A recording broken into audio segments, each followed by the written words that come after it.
Time for Brazil to deliver. The hosts play Chile in the last 16 of the World Cup on Saturday. There's another all-South American tussle on Saturday as Colombia take on Uruguay.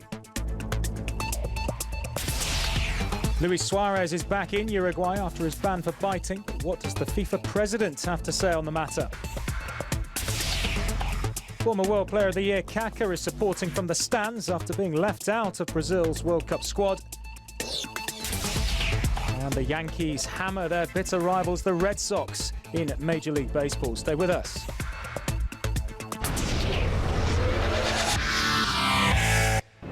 Welcome. Brazil take on Chile in the last 16 of the World Cup on Saturday, and Luis Scolari's men will have the burden of expectation on their shoulders.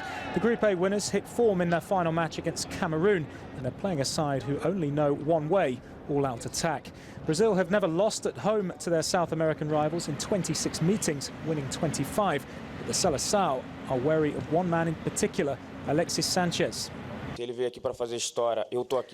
Well, he's here to create history for his country.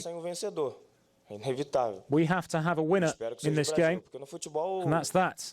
I hope it's Brazil, because in football you can never be sure who's going to win, but we respect the whole Chilean team. If they don't respect us, then I can't really say anything about that.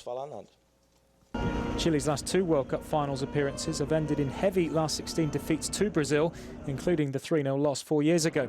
But Jorge Sampaoli's Chilean side are a different proposition this time, and they have a game plan in Belo Horizonte. We will be working on a system to close down Neymar when he's in possession of the ball. It's not personal, but as a group, we have to neutralise this player. He's playing a great World Cup, and he has fantastic skills. David Luiz has a slight back problem, but should be fit for Brazil. Gary Medel is the only doubt for Group B runners-up Chile with a muscle strain, while Arturo Vidal is expected to return after being rested in their final group game against the Netherlands. Colombia's James Rodriguez has lit up the tournament so far with 3 goals, and he'll hope to steer them past South American rivals Uruguay in their last 16 clash in Rio on Saturday. The Group C winners won all of their group matches, scoring 9 goals in the process, but they come up against a side who've beaten them in 6 of the last 8 meetings.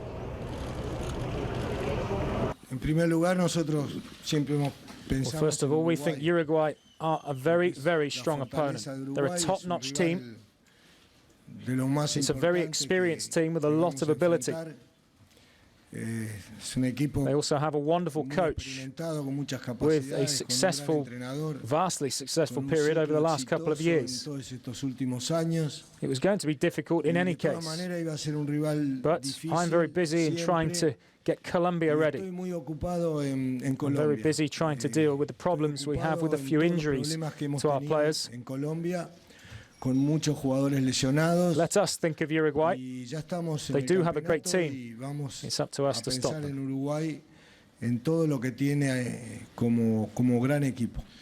Uruguay have hit the headlines for all the wrong reasons this week. Luis Suarez was banned for biting, and coach Oscar Tabarez resigned from his 2 roles with FIFA in protest.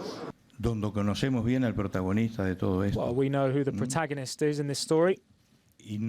Suarez's profile, okay, he's made a few mistakes in the past, but there's another side to him that exists, you know, despite the fact that you want to ignore that side. You want to leave that aside. I think there is a clear message. The severity of the punishment was excessive. In Suarez's absence, Edinson Cavani is expected to be used as a lone striker for Group D runners-up Uruguay, while Diego Lugano is doubtful. Carlos Bacca has recovered from a thigh injury, so Colombia are expected to be at full strength. Suarez is back home in the Uruguayan capital Montevideo after being banned from football for 4 months for biting.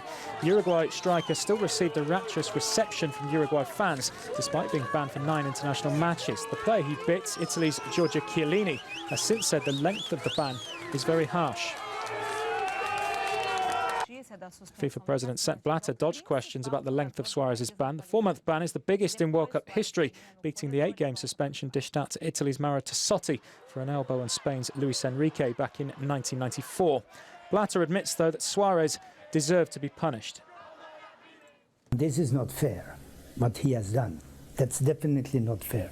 Now, to discuss the decision which has been taken by a panel of 7 judges, a panel of 7 judges, it's not up to me to make a comment on that. But obviously they have taken into consideration the antecedents of this player who has already been banned in football or suspended in football for the same activity. So, but I cannot say it's too much or less or whatever. This is an independent organization in FIFA. They have taken this decision. Well, on the pitch, the tournament's been lit up by attacking football, a contrast from 4 years ago in South Africa. And Blatter's expecting more of the same in the latter stages. I'm sure with the spirit that the competition has started, this attacking spirit, all the teams, they will do the same now because they know if we are, let's say, the better team according to FIFA's ranking, then we have to go to score goals and not to wait. And otherwise, if you wait and wait, then you see what has happened to big European teams. One of them is Italy. They are out because they waited and waited. You cannot wait. You have to score. And here I'm sure that the 16 remaining teams, they will give us a great spectacle. 136 goals have been scored in the World Cup so far, with Brazil's Neymar, Argentina's Lionel Messi and Germany's Thomas Müller leading the way with 4 goals each. Brazil is searching for a 6th World Cup triumph, and they're many people's favourites to win it for the first time in 12 years. But they'll face a formidable Chile side who are looking to beat their best 3rd-place finish from 1962. Colombia, meanwhile, have never been beyond the last 16, and to make the quarter-finals for the first time, they must beat 2-time winners Uruguay, who've made the semis on 5 occasions. German World Cup winner Thomas Berthold assesses the matches. What's the best match? Probably will be Colombia-Uruguay. You think Colombia-Uruguay? Yes. Brazil-Chile, I mean, we've got great in the Netherlands, Mexico. Would be my second choice. Will be my second choice for the hottest match. I think for all the experts, one of the teams to watch out was Chile, and they fulfilled my expectations. They went through to the knockout round, and now we are expecting a hot match against Brazil. Yeah. Colombia is a very dynamic team, very athletic, physically strong, and they try always to attack, to score. They are playing really on that high level, and they get a big chance because Uruguay, without the leader, without Suarez, will struggle against Colombia.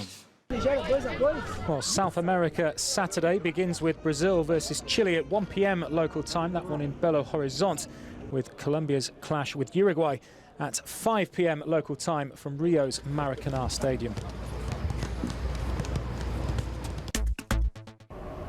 When Greece lost their opening match to Colombia 3-0, they were quickly written off at home and in Brazil as tournament whipping boys. But a draw against Japan, followed by a dramatic last-minute victory over Côte d'Ivoire, gave them 2nd place in Group C, behind the Colombians. Defender Costas Manolas says they're now focused on another surprise team, Costa Rica, in their last 16 clash on Sunday. We are ready. We will go to the match in order to qualify, exactly like we played in the last game. I believe we will succeed. Well, there's always a great atmosphere within the Greek squad. I hope that this will help us in this match. All the players are going to give 100% to win for the people of Greece. And I believe with the help of God, everything will go to plan. The Costa Ricans produced the biggest surprise of the tournament so far when they beat Italy and Uruguay and drew with England to top Group D. A very different proposition then for Greece. It is a different team. Costa Rica don't really play open like Ivory Coast. Ivory Coast have players with much more quality, players who are stars. Costa Rica don't really have any big names, but it's a team that's shown their danger already. If we bear in mind, they've played against very difficult opponents and they've not lost yet. 10 years ago, Greece shocked the football world when, as 80-1 outsiders, they beat Portugal twice, France and also the Czech Republic to win Euro 2004. What odds then on the Greeks going all the way this time? Friday was the first rest day of the tournament. The last 16 does get underway on Saturday, and it's an all-South American bonanza. The first match from Belo Horizonte hosts Brazil against Chile, with Colombia taking on Uruguay later in Rio. On Sunday, the Netherlands play Mexico, while Costa Rica tussle with Greece. On Monday, it's France versus Nigeria, followed by Germany's match against Algeria. And the last quarter-final spots will be decided on Tuesday, when Argentina plays Switzerland and Belgium take on the United States. Now, with the group phase over, the knockout rounds are underway. For each World Cup game, Adidas provide 20 customised Brazuca footballs, each with the two teams, the date and the stadium printed on the surface of the ball. Once the 20 balls have been personalised, Adidas send them to be inspected by FIFA before they're then sent to the stadium for the match. Adidas have been customising footballs since the 2004 European Championships in Portugal and have a special design for the ball that will be used in the final. One man left out of the Brazil squad by Luis Scolari was 2007 World Player of the Year Kaká. The AC Milan midfielder was part of Scolari's squad that won the World Cup in 2002 in South Korea, Japan, but he was overlooked this time. He featured in the last 3 World Cups prior to this one, and he's trying to enjoy the experience from a different viewpoint. Well, it is a very new experience for me. The last 3 World Cups I played on the pitch, so you can definitely see the contrast. I'm really trying to make the most out of it, though. It's the first time I can see a World Cup in Brazil. Might not get to see another one again, so I'm really trying my best to enjoy and make sure that my family, my children, just know how much it means to the country, and just to make sure we're having a good time as well. With 87 caps for the Seleção, Kaká is a Brazilian legend. The 32-year-old has been mightily impressed as well with the quality of the tournament so far. Yes, I'm liking the tournament an awful lot. It's a very good start for Brazil, but what's really great is the whole country is now behind our team. And everyone's really enjoying it, such as myself. The Brazilian team is starting to grow, starting to show much stronger signs of being a team. They played pretty well in the first game.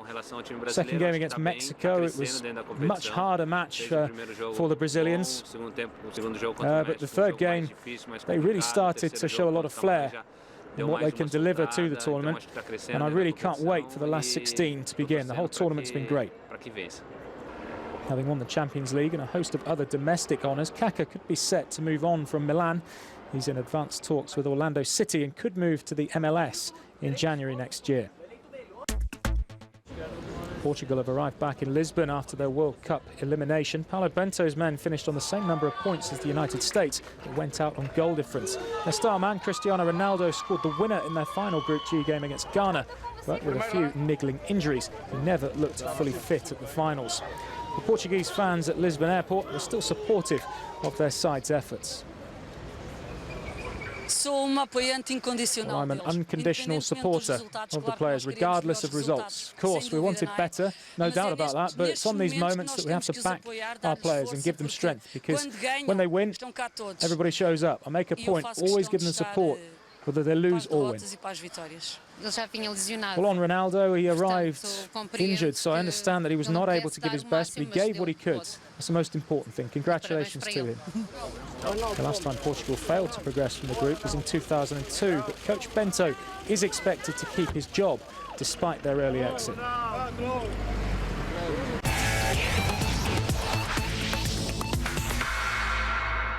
The New York Yankees took on the Boston Red Sox at Yankee Stadium, the first of a 3-game series between the American League East rivals.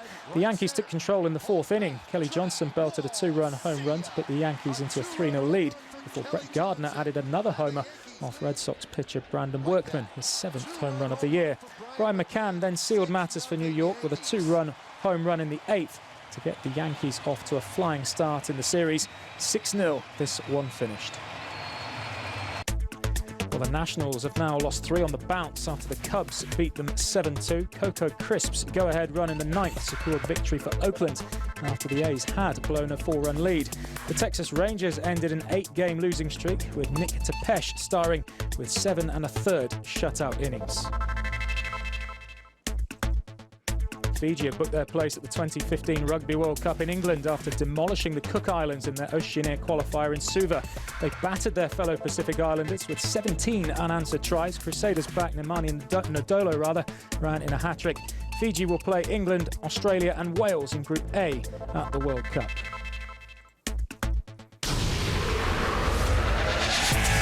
Well, that's all for now from myself, Elliot, Richardson and the rest of the Eurosport News team here in Paris.